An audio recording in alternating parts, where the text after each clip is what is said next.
Oi pessoal, aqui é o Giovanni Oliveira da Oliveira Imóveis e estamos aqui para mais um vídeo da série Portugal em Minutos. E no vídeo de hoje a gente vai fazer um complemento do último vídeo. No último vídeo a gente falou sobre a questão da malha rodoviária, pensando especialmente em quem tem carro, né? No vídeo de hoje a gente vai falar um pouquinho sobre o transporte público, seja ele ônibus, táxi, comboio, que é o nosso trem, o metro, que é o metrô. Enfim, tudo que puder transportar uma pessoa, a gente vai falar um pouquinho nesse vídeo de hoje, logo após a vinheta. Então, bora lá!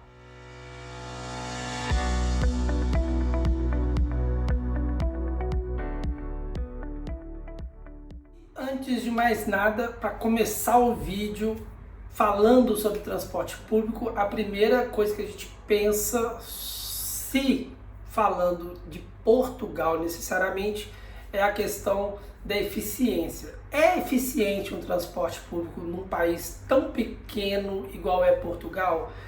E eu vou dar a minha opinião, tá? De novo, os portugueses que me seguem no canal, eu sei que tem portugueses que me seguem no canal, fiquem à vontade para contestar ou apoiar a minha opinião, tá? Não é a verdade, é a minha opinião.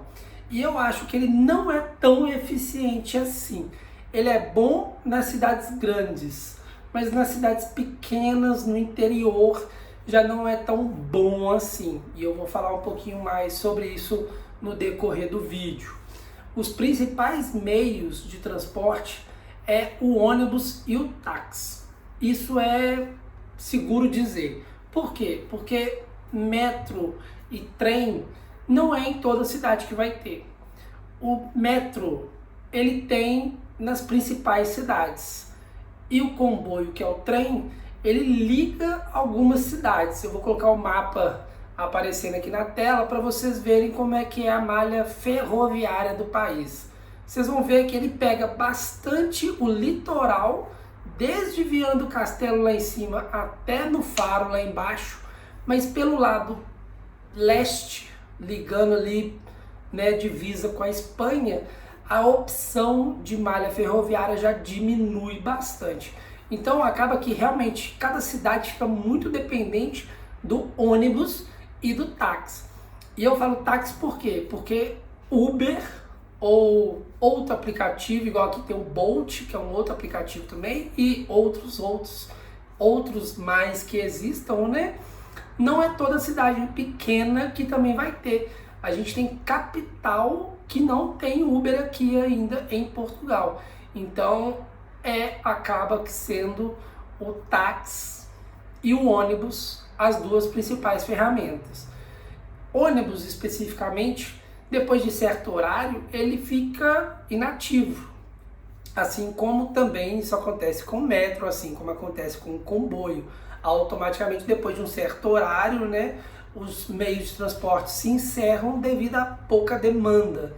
Então a gente tem ali ônibus em cidades menores que não é tão eficiente assim, mas são os modais utilizados hoje em Portugal. Táxi, ônibus, metro e comboio são os principais. Na região de Lisboa a gente ainda tem aquelas embarcações que fazem a ligação entre Setúbal, por exemplo, e a cidade do Porto, beleza?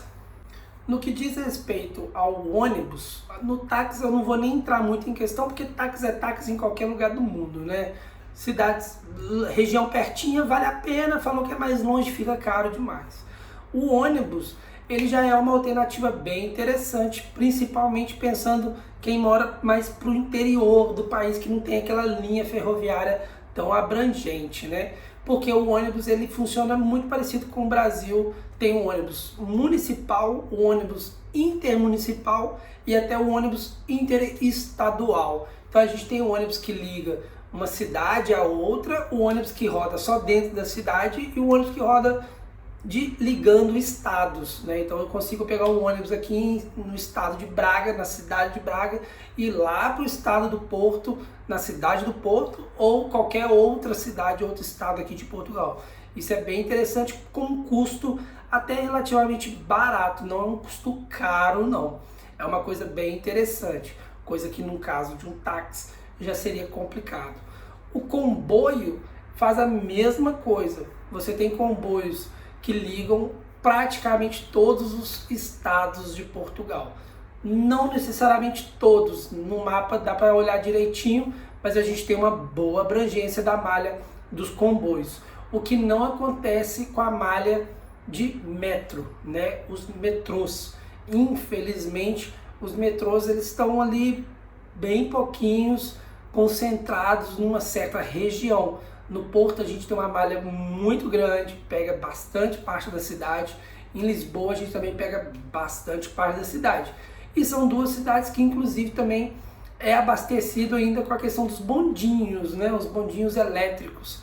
Os famosos bondinhos que a gente vê em tudo que é divulgado sobre Portugal. Alguns bem históricos, igual são os bondinhos que sobem lá em Lisboa, né, e aqui no Porto, pega as subidas, e na parte mais ampla da cidade, a gente tem uns bondinhos que mais se parece mesmo com o metrô também, que é um bondinho já perfil novo, né, então ele parece mais um metrô do que um bonde em si, porque ele não tem aquelas características de um bondinho, mas são realmente é um modal interessante, porque não pega trânsito, os horários são mais fixos, deu horário ali as portinhas se fecham e automaticamente ele começa a andar, não é tão preso, né, a intempéries do meio ao qual ele está inserido, né? No ônibus você tem questão de congestionamento, uma roda que fura, um acidente, aqui tudo ali já faz o trânsito ficar um caos e o ônibus fica empacado na estrada. No bondinho acontece também, mas menos, porque o pessoal tem mais cuidado em não andar na linha do bondinho. No metro e no trem, isso é sem chance de acontecer, né? A gente tem ali ele cumprindo os horários rigorosamente. Os ônibus, se não tiver nada atrapalhando ele também tenta cumprir o horário rigorosamente. Eu já fui em algumas cidades aqui que em determinados pontos o ônibus para poder se equilibrar, não é bem a palavra equilibrar, mas se ajustar, para o ônibus se ajustar em relação ao horário. Então se ele chegou em determinado ponto, 2, 3 minutos antes do que ele deveria ter chegado, ele fica paradinho ali naquele ponto por 2 minutos, esperando o horário correto dele sair, para que as outras estações, os outros pontos, sejam programados direitinho também. Então se no caderno de programação dele ele tinha que estar ali 14h10, ele vai tentar estar ali 14h10. Então em algumas cidades eu vejo isso acontecendo e é bem legal. Então é uma ferramenta que no Brasil não é toda cidade que tem, aqui também não é toda, mas funciona muito legal, com alguns pontos dando até os horários automáticos, digitalizados em tempo real, de como está o transporte, se ele chega daqui a 5 minutos, se ele chega daqui a 9 minutos. Então é uma coisa bem interessante também nessa questão dos ônibus, tá? No caso dos comboios, como que funcionam os comboios?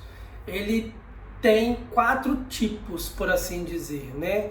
Desde o alfa pendular, que é o mais rápido de todos, se eu não me engano ele chega ali um pouquinho acima de 200 km por hora, 220, 210, uma coisa do tipo, para em pouquíssimas estações.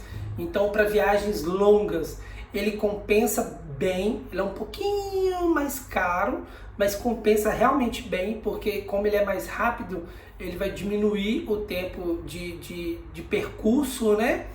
E também temos os ônibus intercidades, interregionais e os urbanos. O urbano é o trem, não vou dizer que é o pior, né? Porque cada um tem sua estrutura e objetivo a cumprir, né? Porque o urbano, por exemplo, ele para em todas as estações. Então, assim, se você quer ir para um determinado lugar, ele vai ficar ali parando em cada estação que ele passar em frente. Então ele vai igual uma formiguinha seguindo o caminho, e toda anteninha que a formiguinha encontra, ela dá aquele toque de anteninha. O comboio urbano ele faz a mesma coisa, ele vai passando e cada ponto que ele vê, ele para ali para poder conectar com aquele ponto. Diferente do alfa pendular, que passa direto pelas estações, ele só para nas principais. Aí tem os interregionais, que ligam determinadas regiões, leste, oeste, norte e sul.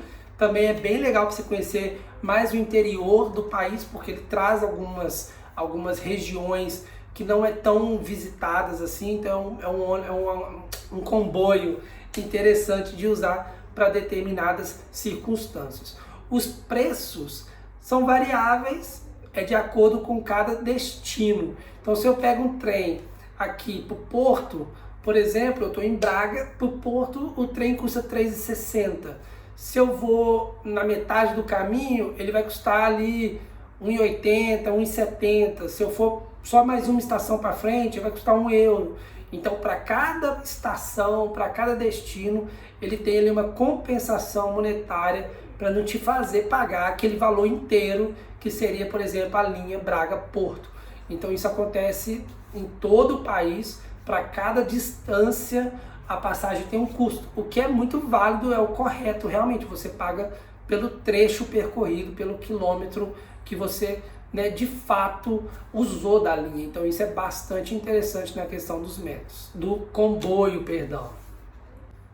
Uma observação legal a fazer é que, da mesma forma que o custo da passagem, né, tem essa variação por causa de quilometragem, ele também pode ter a partir da questão da idade. Se é estudante, se é até 23 ou 25 anos, se é maior de 65 anos, se você compra vários bilhetes antecipados ou se você compra já um passe mensal.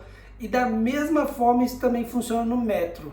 Existem preços tarifários, né, diferentes. Se é estudante, se não é, se é maior de idade, se não é, se já é idoso, se não é, né? Então, quando você compra em cima da hora, ele tem um preço. Se você compra ele antecipado, com bastante antecedência, ele tem outro preço. Existem muitas promoções também. A promoção, inclusive, funciona até mesmo no ônibus. Tem uma promoção aqui do Black Friday, lá em novembro, que de vez em quando, por 2 anos já seguidos, colocou vários tarifários de ônibus a €1 apenas. Então a gente teve passagem de Porto para Madrid, lá na Espanha, por €1. Você viajava do Porto para Madrid pagando €1 apenas no ônibus. Então, assim, claro, é uma viagem de 9 horas, é uma viagemzinha longa no ônibus, mas é uma viagem que dá para fazer, entendeu? É um preço excepcional, né? Então vale a pena.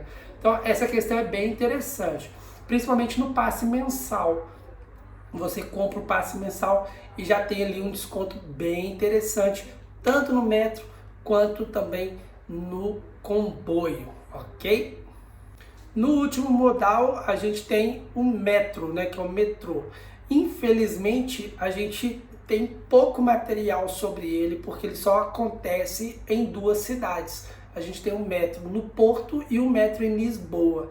Uma particularidade sobre o autocarro, que é o ônibus, eles não têm catraca, né, nas grandes cidades. É uma confiança de você já ter ali um sistema muito parecido com o americano.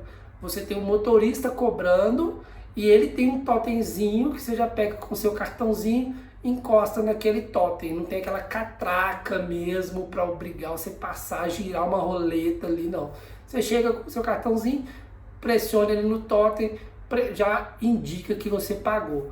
Nos comboios, como que funciona? Você tem uma espécie de cobrador que ele vai passar o trem, né, do início ao final, cobrando o ticket de cada pessoa. Mas é meio que na confiança também, porque se você entrar numa estação para sair 2, 3 estações da frente, talvez ele ainda não tenha passado no seu vagão. Então fica aquela coisa, né? Pô, é interessante e, querendo ou não, tem esse contato com a confiança, com a honestidade de todo mundo, porque pode acontecer situações desse tipo. E no metro, igualmente. No metro eu já fiz várias viagens que não apareceu ninguém para cobrar de minha passagem. Mas cuidado, pessoal, prestem bastante atenção, porque se ele passa e você não ativou a passagem, a multa é cara, tá? Você vai pagar uma coima bem grande.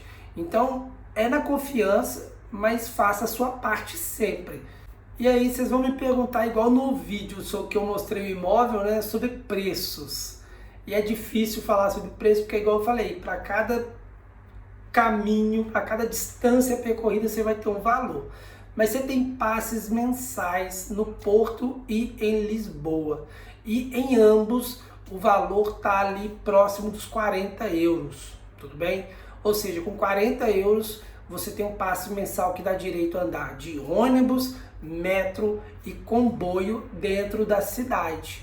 Então você não precisa pagar nada mais, você pega o passe mensal de 40 euros, tanto no Porto quanto em Lisboa, variando ali alguns poucos euros entre as duas cidades, entre a característica de cada um, se é estudante, se não é, se é terceira idade, se não é, acima de 65 anos. Então, a partir do princípio de cada um, pegando ali a ideia dos 40 euros, você tem um passe mensal tanto para o Porto quanto para Lisboa. E com isso você pode andar livremente dentro dos transportes públicos. Uma outra curiosidade também, se você pega um ticket, por exemplo aqui em Braga, você pega um ticket do ônibus, né, do autocarro, quando você valida ele ali no totemzinho junto ao motorista, a partir do momento que você validou ele, você tem 1 hora para andar de ônibus.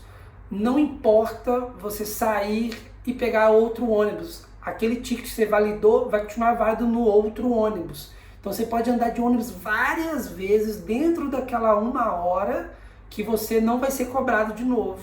Isso é válido em várias cidades de Portugal, não só em Braga, tá? Em várias cidades funciona desse jeito. Não só no ônibus, como também no metro. Isso são duas ferramentas bem interessantes que te ajudam a economizar um pouquinho. Porque aí você tem ali dentro daquele intervalo de 1 hora uma única passagem. Então se você é uma coisa rápida, você consegue ir lá no centro, resolver e voltar para casa, com uma única passagem você faz isso. Uma segunda dica também bem interessante é: Giovanni, eu no início não vou comprar o passe mensal não, porque eu não sei quanto que eu vou gastar. Mas mesmo que você não for comprar o passe mensal, compra pelo menos o passe, compra o cartãozinho. Por quê? Em muitas cidades, a compra da passagem à vista no dinheiro é o dobro do preço do cartãozinho. Ou seja, se você tem um cartãozinho, a sua passagem, por exemplo, vai ser 50 cêntimos. O intervalo de 1 hora de uso custa 50 centavos. Se você for pagar lá na hora, você vai pagar 1 euro. Então você vai pagar o dobro do valor. Então ter pelo menos os cartãozinhos de passe é interessante, mesmo que você não compre o passe do mês inteiro. É uma dica bem interessante para você economizar pelo menos metade do valor que você gastaria. Tá ok? Então é isso, pessoal. Acredito que eu falei um pouquinho dos 3 principais modais, né? O ônibus, comboio e o metro. Claro, a gente tem o aeroporto também. Temos 3 aeroportos internacionais no continente, fora o Aeroporto Internacional da Madeira e do Funchal. Então a gente tem aqui Faro lá no sul, Lisboa mais próximo ali da região central e o Aeroporto Internacional do Porto aqui em cima no norte. Os 3 principais realmente acaba sendo o ônibus, o comboio e o metro nas 2 principais capitais do país. E eu espero ter ajudado vocês com mais essa dica, mais essa informação sobre transportes, já que no vídeo anterior eu tinha falado sobre as estradas aqui de Portugal, que realmente são um tapete. Gente, fiquem com Deus, até o próximo vídeo e tchau, tchau!